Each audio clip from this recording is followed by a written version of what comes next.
Today we're on the 2013 Mitsubishi Outlander.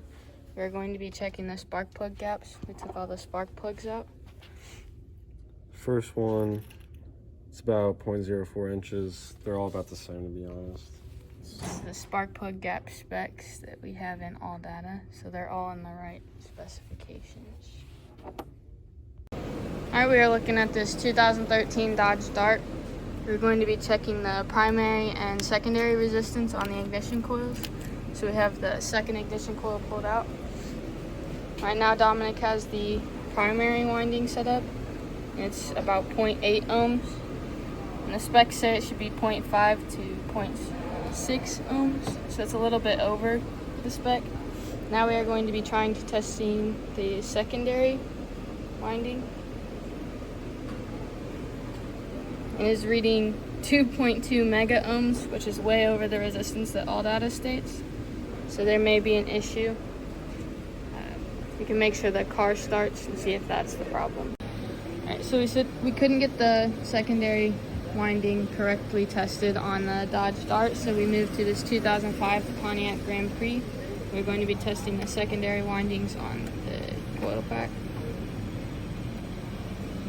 Getting about 5.7 kilo ohms, which is just in spec, just in the middle. They're all at about 5.7. We're testing all the spark plug wires on this Dodge Caravan. All of them seem to be working well. We just got cylinder one hooked up. You can see previous spark right there. All of them are going.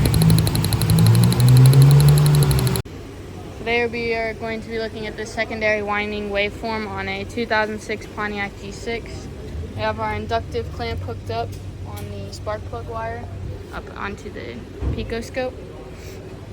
We got our readings here off the Grand Prix. G6.